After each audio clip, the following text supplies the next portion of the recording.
Terima kasih Mr. Hardian untuk perkenalan yang luar biasa. Shalom. Selamat pagi menjelang siang. Semua dalam keadaan baik-baik Bapak Ibu? Berapa banyak Bapak Ibu yang hari ini pertama kali Bapak Ibu menjadi keluarga besar di Sekolah Tunas Bangsa? Adakah Bapak Ibu? Baik mau jalur SMP dan SMA ada? Oke, bangkit berdiri. Bangkit berdiri sebentar, kita akan sambut. Oke, selamat datang. Selamat bergabung di Sekolah Tunas Bangsa. Jangan duduk dulu Bapak Ibu, jangan dulu. Oke. Mari Bapak Ibu yang lainnya, orang tua yang sudah lama bergabung bisa sambut mereka, selamat datang gitu ya. Kenalan ya. Apalagi SMP dan SMA. Siapa tahu jadi besanan loh Bapak Ibu. Siapa tahu toh ya. Oke. Izinkan saya beberapa menit ini, 40 menit ini untuk berbagi kepada Bapak Ibu kenapa kita berkumpul bersama-sama. Bapak Ibu coba ambil 1-2 menit, kalau datang suami istri ya cerita sama suaminya atau istrinya, kalau datang sendirian sama tetangganya kenalan gitu sebentar. Apa sih harapan Bapak Ibu anaknya sekolah di Tunas Bangsa? Apa sih mimpinya, harapannya? Boleh ambil 1-2 menit Bapak Ibu? Ya, cerita sebentar. Apa sih harapannya? Atau kenapa sih anak kita di sini? Coba dipikirkan kembali ya. Oke, silakan. Bapak Ibu suruh ngomong kok meleh ngeliatin saya. Oke. Kenapa saya ingin bertanya ini? Karena ini penting. Ada yang berpikir kalau sekolah Tunas Bangsa kan karakter ya. Mungkin ada juga yang berpikir yang penting temennya lah. Ada yang berpikir kan deket rumah. Ada yang berpikir habis murah sih. Ada yang berpikir ada diskon loh. Betul ya. Oke. Bapak Ibu, hari ini di tengah-tengah situasi yang tidak mudah mendidik anak SMP dan SMA, masa-masa mereka menjadi mandiri, masa-masa mereka akan berkumpul dengan teman-temannya, dulu dirangkul mau, diajak pergi mau, sekarang menolak. Nah, ini perkara tidak mudah. Izinkan saya beberapa menit ini mengingatkan kebersamaan kita. Bahwa sekolah ini punya kerinduan mimpi besar untuk kita mendidik anak-anak kita secara karakter. Mereka punya kompetensi dan didoakan mereka jadi pemimpin. Sekolah hari ini mengambil 2 sikap tentang karakter. Yang pertama tidak mau bicara, karena bicara karakter nanti orang tuanya nuntut. Yang kedua berbicara tentang karakter tapi seadanya, yang akhirnya kita kecewa. Kami memastikan bahwa kita berbicara, berkata bahwa kami rindu anak-anak itu punya karakter. Bukan sembarang karakter tapi karakter Kristus. Bapak Ibu menjadi bukan hanya melihat tapi pendamping bersama-sama. Perlu kita ketahui bahwa proses pendidikan kita sebut kingdom education. Pendidikan berbasis kerajaan Allah. Dimulai dari mimpi di tempat. Bapak Ibu hadir di sebuah ibadah di industri, Apollo Industri, punya mimpi para pemimpinnya, foundernya, untuk menghadirkan kerajaan Allah dalam setiap bidang kehidupan. Dan salah satunya adalah dunia pendidikan menjadi medianya. Sekolah ini didirikan karena kerinduan gereja. Dan dalam proses itu kami rindu, kami bukan hanya membangun sekolah berbasis karakter tadi, kingdom education, tapi kami rindu ini boleh menjadi berkat buat sekolah lain. Itu kerinduannya. Mazmur 127 ayat 3 dan 4 berkata, anak-anak itu seperti anak panah. Anak panah yang diluncurkan pada sasarannya. Anak panah menjadi anak panah yang baik jika diproses. Kalau anak panah ini dipersiapkan untuk olimpiade di Paris misalnya, hari ini lagi ada olimpiade, perlu proses panjang. Hanya pertanyaannya, anak panah meluncur karena siapa? Perlu kita ketahui Bapak Ibu, anak panah meluncur karena bapak ibu saudara sekalian. Orang tua. Maaf, bukan kami pendidik. Bukan berarti kami melempar tanggung jawab. Tapi itu kata firman Allah. Anak-anak panah di tangan pahlawan. Pahlawannya orang tua. Mazmur 112 berbicara bahwa anak cucu mereka akan perkasa, mighty. Makanya di Tunas Bangsa ada tagline mighty generation, building mighty generation. Kenapa mereka menjadi generasi yang mighty, pribadi yang mighty, yang perkasa, tangguh? Pak Jokowi ambil kata-kata ini, karena ada orang tua yang takut akan Tuhan. Jadi orang tua. Pak Beta, apa gunanya saya menyekolahkan anak saya? Bayar lagi. Kalau sekolah tidak tanggung jawab. Bapak Ibu perlu diketahui. Brand Brenner, psikolog masa depan berkata, melalui risetnya, seorang anak bertumbuh dengan maksimal jika ada orang tua terlibat, pendidik, sekolah, gereja, religious setting, dan komunitas, khususnya SMP dan SMA. Jika mereka bekerja sama, anak ini akan maksimal. Apapun kondisi anak ini.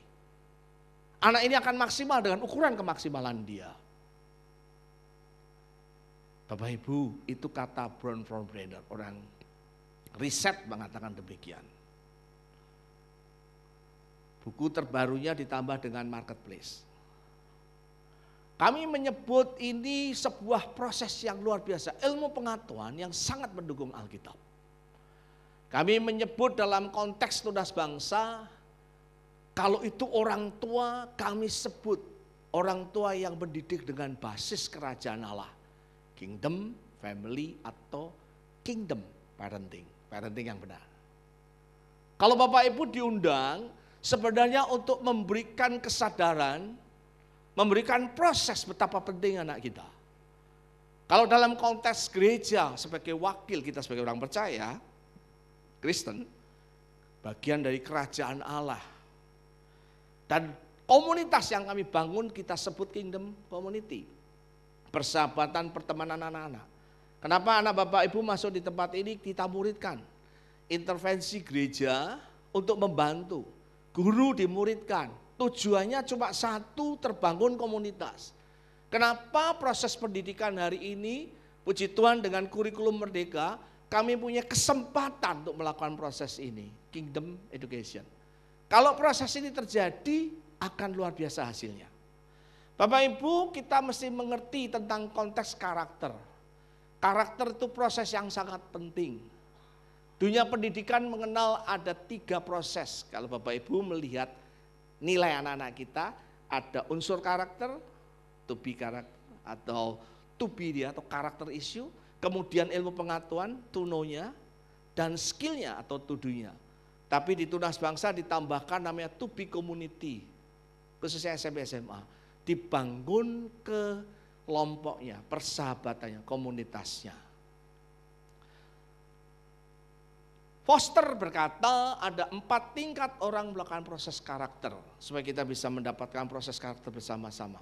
Karakter dalam arti pengetahuan. Saya tahu kejujuran itu penting dan baik. Tapi ada orang yang berkata, apain jujur, ajur. Ada orang yang tahu karakter jujur itu penting. Yang kedua, ada yang menjadikan filosofi hidupnya.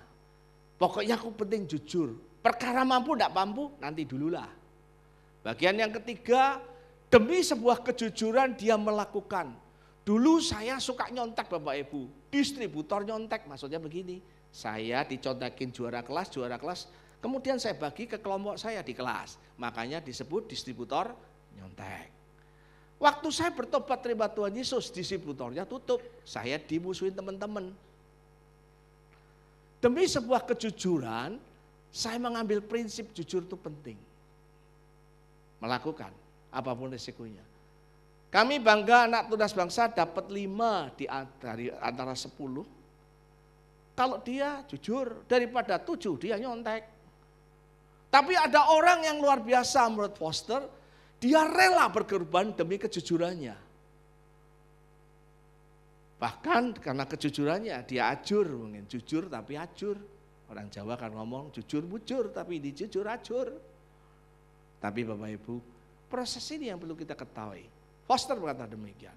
Kita di Tunas Bangsa belajar tentang 6 karakter. Nah, perlu kita ingat bahwa sekolah karakter kita dibangun dengan sekolah karakter Kristus, bukan hanya paling penting kerohaniannya, kita bertumbuh dalam semua aspek. Aspek apa?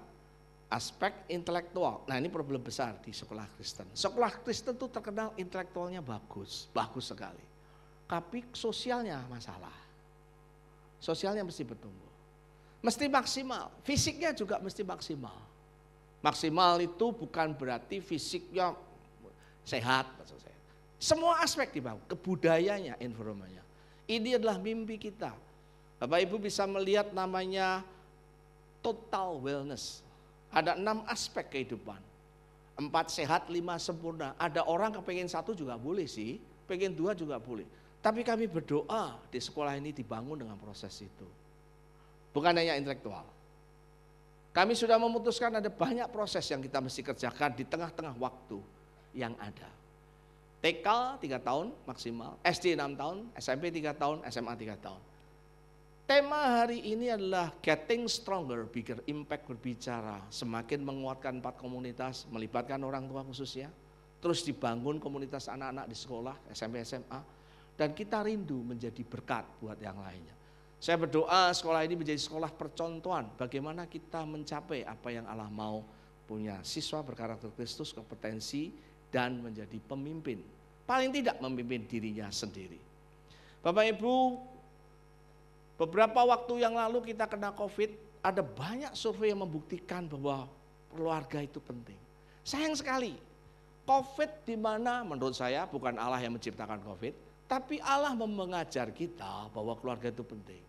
Sayang sekali kita tertipu bahwa COVID yang penting adalah ekonomi yang tertimpa, yang kedua adalah kesehatan. Tidak salah. Tapi tahukah Bapak Ibu ada data-data yang tidak pernah terungkapkan. KDRT itu meningkat besar pada waktu COVID. 300%. Dulu tidak pernah ketemu, sekarang satu rumah, bisa dibayangkan. Kalau biasa berkelahi, hari ini harus setiap 24 jam berkelahi. Karena COVID. Dipaksa. Perceraian cukup tinggi di masa COVID. Nah, ini kenapa menjadi proses penting? Bapak Ibu, tahukah bahwa Alkitab memanggil kita itu adalah keluarga. Adam dan Hawa dipanggil sebagai keluarga. Adam dan Hawa, bukan Adam dan Jono. Atau Stevi dan Hawa. Bapak Ibu, Kejadian 1:26-28, be fruitful and multiply, berbicara tentang beranak cucu bukan fisiknya, karakternya, keilahian Allahnya.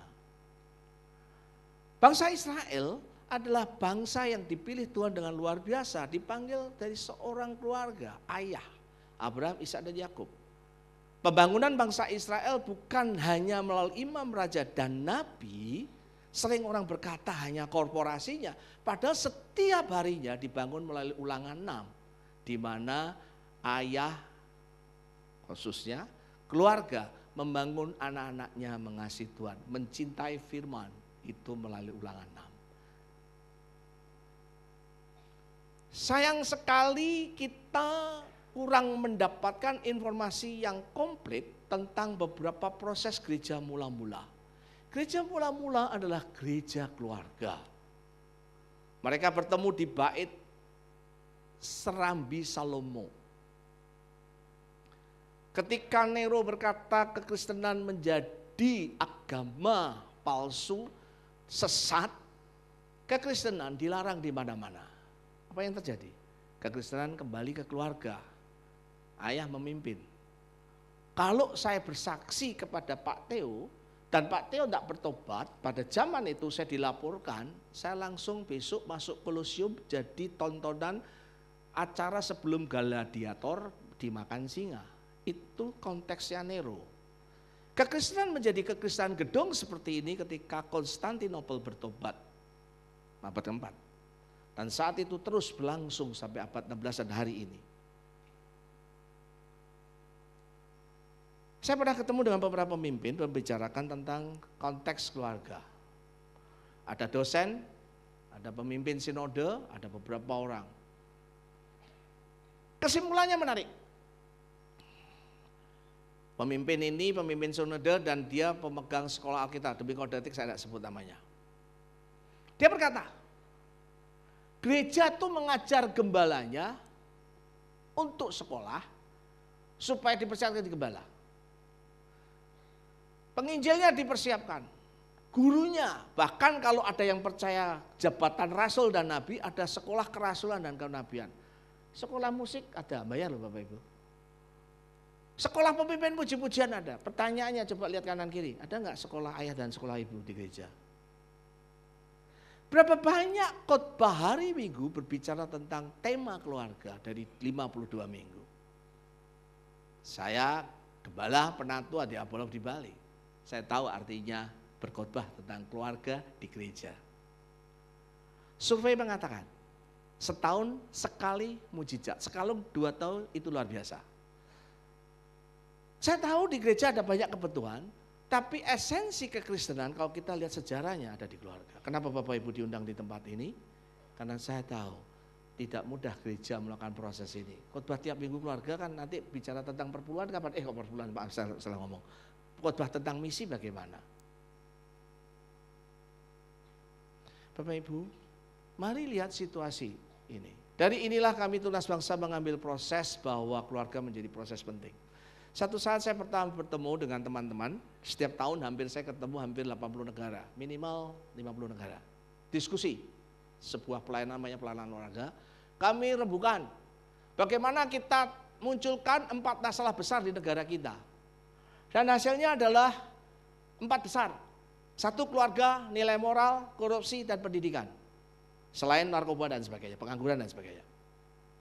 Dari situ kita bisa melihat dari 4 masalah besar ini, kita lihat akarnya sama keluarga, nilai moral, pendidikan, korupsi. Siapa? Akarnya adalah ternyata bapak-bapak. Saya minta maaf, sesama pria dilarang mendahului. Ternyata problemnya kita pria.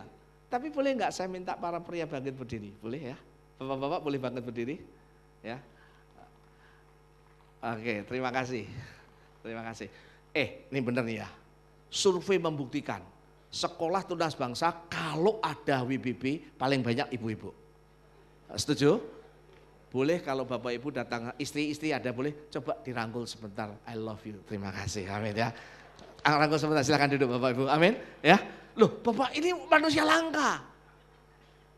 Atau mungkin yang mewakili kakek neneknya, itu masalah lain, oke? Tadi di kebaktian pertama banyak kakek dan nenek. Bapak Ibu, ini adalah apa yang dilihat. Makanya ada gerakan namanya fatherless. Situasi fatherless. Kejahatan utama 90% pria. Pemerkosa kebanyakan pria. Saya nggak pernah dengar nenek-nenek memperkosa, saya nggak pernah dengar, oke? 70% anak gagal sekolah tanpa pria. Dibalik 78% anak yang sekolahnya berhasil karena ayahnya terlibat. Tahukah anak mempengaruhi pertumbuhan kognitif, intelektual dia, emosi, sosial, fisik, dan rohaninya. Anak yang sering dipeluk katanya jarang sakit, lebih jarang sakit daripada yang dipeluk. Orang tua menjadi proses yang sangat penting khususnya masa pertumbuhan 0 sampai 12 tahun. Ibu berpengaruh 0 sampai 5. Anak dengan ayah 6 sampai 11 menjadi anak yang punya kekuatan menentukan siapa teman-temannya. 18-21 ayah akan kembali dengan anak-anaknya. Tapi masalahnya ketika ibu dan anak tidak memberikan waktu. Banyak orang tua berkata pada saya, anak saya tidak mau dengar saya. Saya pernah tanya, kamu dengerin anakmu apa enggak? Coba dilihat kanan kirinya. Haleluya. Bapak nyindir ya? Saya enggak nyindir. I love you. Bapak-bapak percaya atau tidak, saya melayani remaja 25 tahun. Sebelum di sini gedungnya itu ada di Speed dulu namanya. Ada beberapa orang tua dulu bekas yang dulu saya gembalakan. Problem mereka 80% itu loh problem orang tua. Anak SD, TK kalau punya problem, 90% itu problemnya Bapak Ibu. Dibawa ke sekolah saja. SMP, SMA, ya 80% lah. The Word is Father, ada sebuah judul buku ditulis oleh Cassie Castron, memberikan proses yang sangat bagus. Bapak Ibu, saya sering mendorong Bapak Ibu beli bukunya, 70.000 atau 80.000. Bapak Ibu nanti pesan aja di sekolah. Mengingatkan proses ini. Anak yang jarang dipeluk ibunya usia 0 sampai 5 menjadi anak yang sulit punya rasa kehangatan emosi proses. Kenapa anak kita cuek? Mungkin karena dulu nggak pernah dipeluk. Dipeluk pun bisa cuek, saudara. Ada banyak proses tentang season of life disebutnya. C. Erikson mengatakan demikian. Bapak Ibu, dari proses inilah kita melihat betapa pentingnya orang tua, ayah, ibu. Tuhan Yesus ketika hadir di muka bumi, ini ada sesuatu peristiwa yang menarik. Dia perlu suara dari surga. Suara dari Allah Bapa kepada anaknya. Pada waktu dia dibaptis oleh Yohanes Pembaptis, pada waktu dia dipermuliakan, suara itu muncul. Hampir mirip kata-katanya. Matius 3:17, Matius 17 ayat 5. Inilah anakku yang kukasih. Di 17:5 ada tambahan, dengarkan dia. Anak butuh kata-kata itu. Yesus itu Allah seutuhnya dan manusia seutuhnya, dia butuh proses itu. Inilah anakku yang kukasih, berbicara tentang kasih.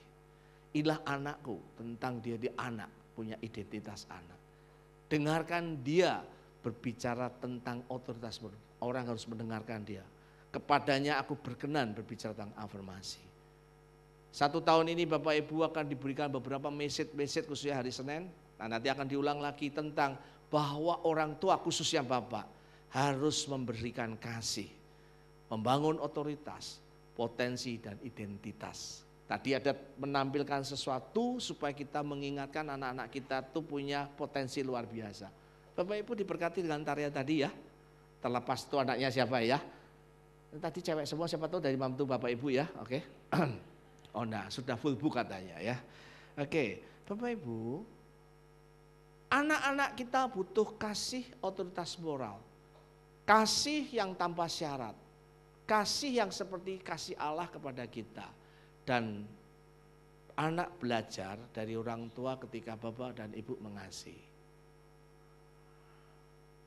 Anak saya belajar kasih, istri saya dari sini bisa angkat tangan di belakang. Istri saya satu-satunya sah dan masih sekarang istri saya kelihatannya. Anak saya akan belajar kasih dari bagaimana respon saya terhadap istri saya.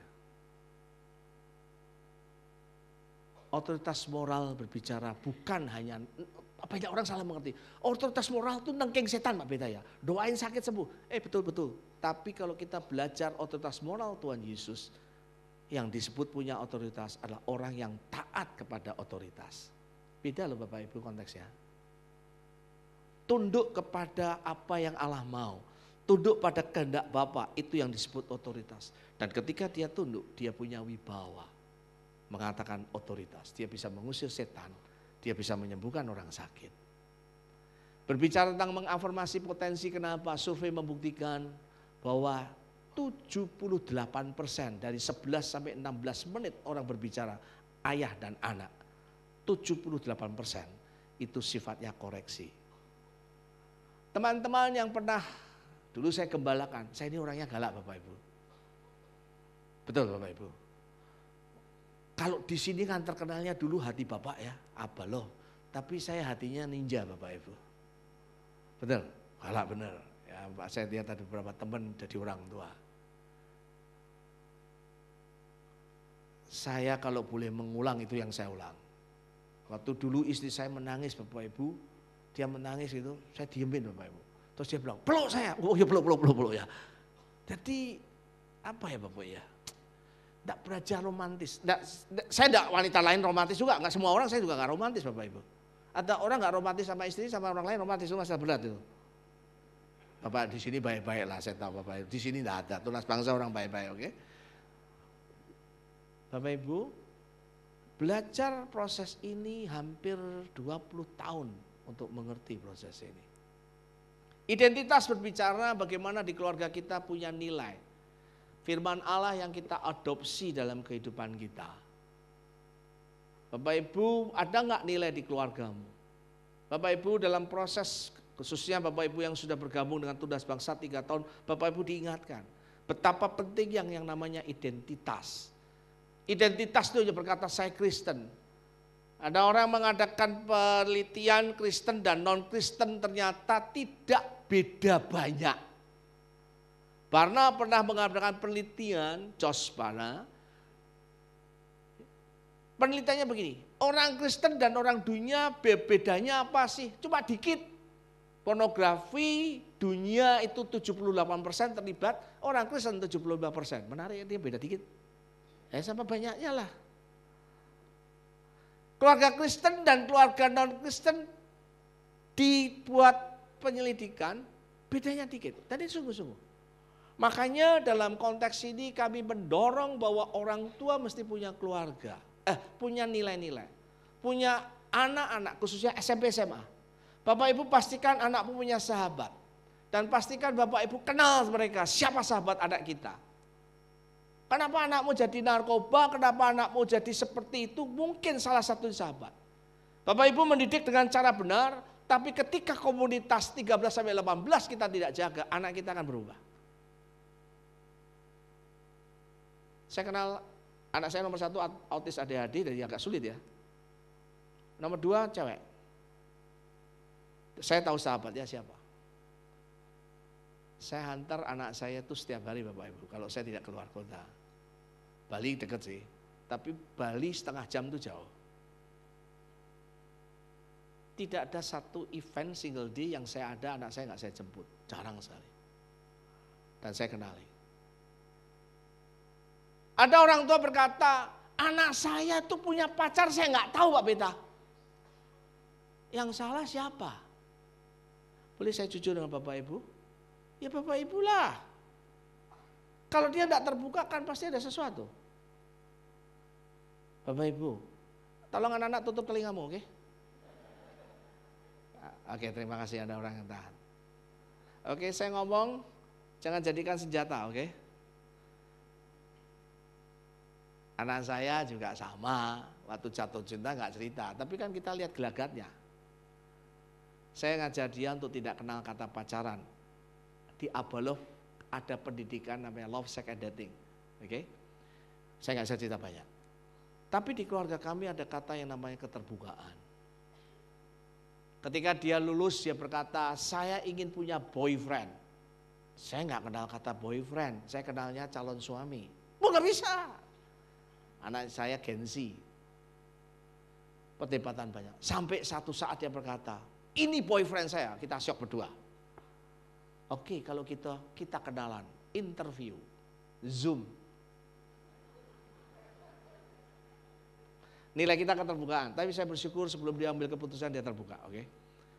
Nah, saya ingin beritahu, kalau kau tidak bisa terbuka sama orang tuamu, saya jamin hidupmu akan bahaya.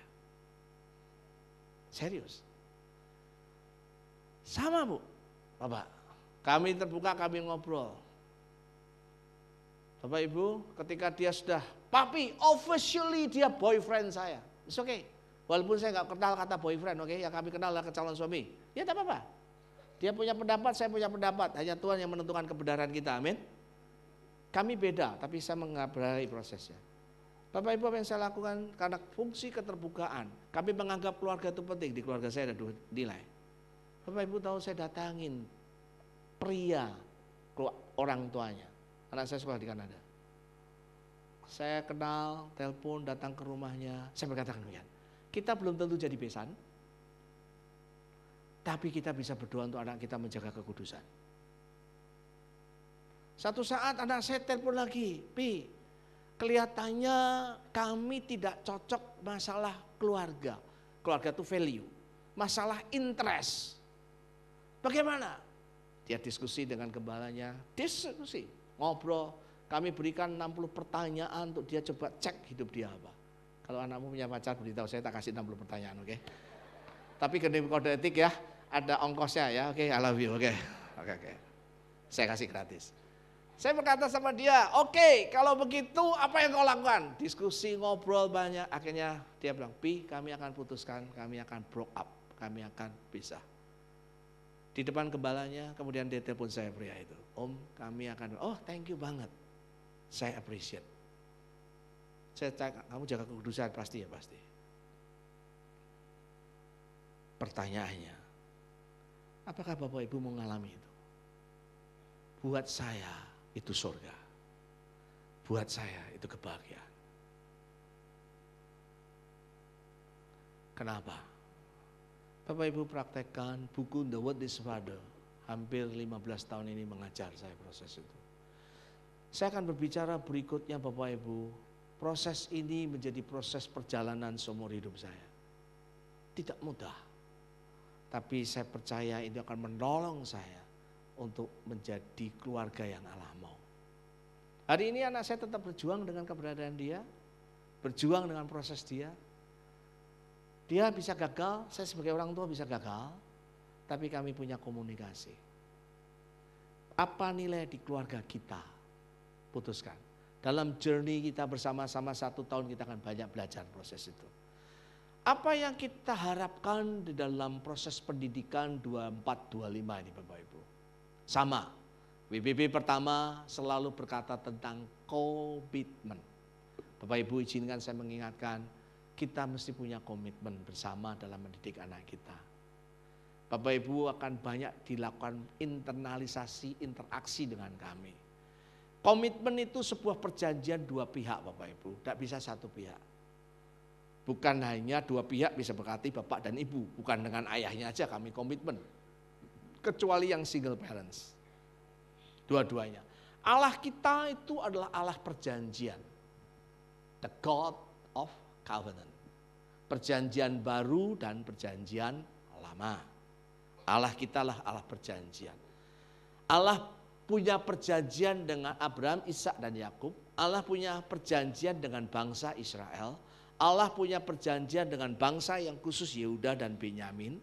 Allah punya perjanjian sebuah bangsa dengan bangsa-bangsa. Dia punya perjanjian. Apa yang menjadi komitmen kita Bapak Ibu? Paling tidak saya mengingatkan ada 5 hal yang ingin saya sambut. Pertama, izinkan Bapak Ibu, Sekolah Tunas Bangsa punya komitmen dari Bapak Ibu perjanjian yang namanya trust. Kepercayaan. Beri kami ruang kepercayaan seluas-luasnya. Tanpa kepercayaan tidak mungkin anak kita menjadi yang seperti kita rindukan. Bapak Ibu, kami bisa salah. Kami bisa lalai. Kami bisa punya blind spot. Ada hal yang tidak bisa kami lihat, saya setuju. Tapi di dalam proses itu, dalam proses komitmen ini, terus Bapak Ibu belajar untuk mempercayai. Kami juga belajar mempercayai Bapak Ibu melakukan yang terbaik untuk anak Bapak Ibu. Kami belajar untuk percaya satu sama lain. Ketika kita masuk kerajaan Allah, satu yang dituntut adalah percaya. Sama dalam proses itu. Di dalam proses kita membangun percaya ini, kita butuh bagian yang kedua disebut komunikasi. Bapak Ibu ada buku penghubung bukan? Betul ya? Dari mulai TK, SD, SMP dan SMA. Bagi Bapak Ibu yang baru pertama kali sama-sama dengan kami bergabung di Sekolah Tunas Bangsa, Bapak Ibu ada buku penghubung, buku Saat Teduh, ditulis di SIAS. Itulah cara kami berkomunikasi. Komunikasi bisa formal dan informal. Informal kalau saya di Bali ketemu orang tua murid di misalnya di mall, kami saling menyapa, kami saling berkomunikasi. Pak Beta boleh usul enggak? Sekolah ini boleh enggak pakai ini? Pak Beta ini ruangan panas, ulang olahraga, boleh enggak kami tutup? Saya bilang tutup itu butuh biaya, jangan khawatir Pak Beta, kami yang urunan. Itu komunikasi yang baik, amin. Bapak Ibu mau begitu? Tolong hubungin saya ya, saya orang baik-baik yang bisa dihubungin, oke? Pak Beta, komunikasi, formal, informal. Yang formal apa? Yang formal bisa semacam WBB, secara lisan, dialog. Ada juga yang tertulis dan tidak tertulis, ya, lisan. Tertulis melalui buku penghubung yang tiap hari Bapak Ibu terima. Bagian yang ketiga saya menyarankan komitmen adalah waktu. Kebersamaan kita ini penting Bapak Ibu. Ada yang berkata kepada saya, Pak Bita, di sekolah tunas bangsa itu orang tua di absen ya? Bisa iya, bisa tidak, tergantung siapa yang lihat. Amin. Kelihatannya di absen. Tapi Bapak Ibu, sebenarnya yang kami ingin ingatkan adalah bahwa ini proses kita bersama. Waktu adanya hanya di dunia. Di surga tidak perlu waktu karena kekal sifatnya. Waktu itu ada hanya di kita di dunia. Salah satu peserta orang tua murid, tidak perlu saya sebut namanya. Dulu kami pernah punya namanya pemuridan. Abah Love itu terkenal dengan pemuridan. Dan banyak murid-murid saya ini orang hebat Bapak Ibu. Sibuk sekali, sibuk. Di Abah Love itu pertemuan seminggu bisa 3-4 kali. Sibuk sekali Bapak Ibu. Dan mereka berkata, Pak Bita atau Kak pada saya, Kak Bita, waktu saya itu sibuk melayani jiwa-jiwa. Oh bagus, kamu selesai jam berapa? Jam 10 malam, luar biasa. Saya tunggu setengah 11 malam. Ya yang di belakang tahulah maksud saya. Orang-orangnya saksi ada, sampai jam 1, jam 2. I don't believe it, everyone say I don't have a time. Saya nggak percaya itu. Masalahnya satu. Apakah Bapak Ibu menganggap itu penting atau tidak? Ketika Bapak Ibu kena penyakit kanker, Bapak Ibu akan datang ke dokter, Bapak Ibu mesti periksa, Bapak Ibu mesti cek darah. Kalau ikut BPJS itu repot-repot lagi, antrinya lama. Itu adalah waktu. Berikan waktumu yang terbaik Bapak Ibu, dan kau akan menuai. Berikan usaha kita, berikan effort kita. Saya bersyukur untuk istri yang luar biasa, agak sombong dikit. Dia sekolahnya pinter, dia lulus, saya lolos Bapak Ibu dulu kuliah. Juara, TK, SD juara, SMA. Sekolah terbaik karena sakit aja, cum laude. Tapi ketika dia punya anak memutuskan untuk menjadi ibu rumah tangga. Thank you. Dia izinkan saya melayani. Semua orang bisa punya alasan. Saya belajar ketika menikah adalah waktu. Saya dulu kerja di Speed Plaza. Saya orangnya workaholic Bapak Ibu. Bekerja lebih 12 jam. Saya tahu arti yang bekerja walaupun saya melayani. Tapi ketika saya berusaha dengan waktu, keluarga menjadi berbeda. Anak saya pertama ADHD menolong saya untuk menjadi manusia. Menolong saya bisa memberi empati, perhatian dengan keterbatasan dia. Anak saya kedua sangat kritis. Kalau bicara itu kritis sekali. Mungkin di rumah maminya. Tapi Bapak Ibu jangan cerita sama istri saya orang baik-baik, oke? Tajam sekali. Tapi itu menolong saya untuk mengerti. Bagian terakhir, Bapak Ibu, Pak Bita kenapa sih mau bicara uang? Nah ini luar biasa di Tunas Bangsa. Saya berharap Bapak Ibu menolong proses keuangan. Bukan berarti kita kekurangan, tidak. Tapi saya ingin mengingatkan, komitmen uang itulah komitmen penting. 30% sekolah Kristen hari ini menuju kebangkrutan. Terlepas manajemen, terlepas proses sekolah itu bagaimana. Mutu sekolah itu, ada sekolah yang memang central cost, ada. Tapi saya berharap Bapak Ibu mengerti kalau saya bicara uang, kami coba mengatur proses yang baik. Coba Bapak Ibu pikirkan mana sih sekolah yang ada nyicil, kecuali Tunas Bangsa kelihatannya. Kami sudah lakukan puluhan tahun di Bali bisa nyicil.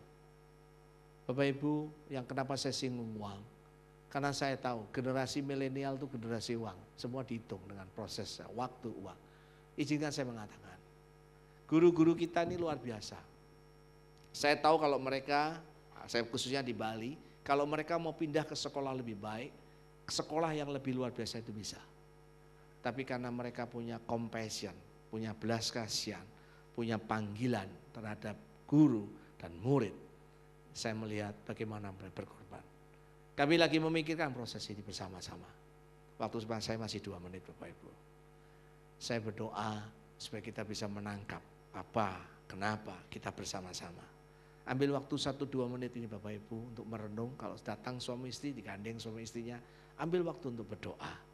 Tuhan, ini kami orang tua. Ambil 1-2 menit ini Bapak Ibu. Suara manusia itu terbatas, hikmat saya terbatas, kemampuan saya terbatas menyampaikan. Tapi ketika Allah berbicara, Roh Kudus berbicara, akan memberikan proses dalam hidup kita. ambil waktu beberapa saat ini, mulai kita berdoa sebagai orang tua di SMP dan SMA atau mungkin Bapak Ibu masih punya anak yang baik yang tingkatnya lebih tinggi atau yang lebih rendah. Kami menyerahkan setiap pribadi ke dalam tangan-Mu, seorang manusia terbatas, tapi Engkau mampu berbicara dengan cara-Mu Tuhan. Kami menyerahkan setiap pribadi orang tua di tempat ini. Kiranya di dalam kehidupan mereka ada surga. Kiranya di kehidupan mereka, mereka bisa melihat Allah bekerja. Allah dalam keluarga mereka. Terima kasih untuk setiap pribadi yang mau terlibat dalam proses pendidikan di Sekolah Tunas Bangsa ini. Hanya di dalam nama Tuhan Yesus kami berdoa dan mengucap syukur. Kita yang percaya berkata,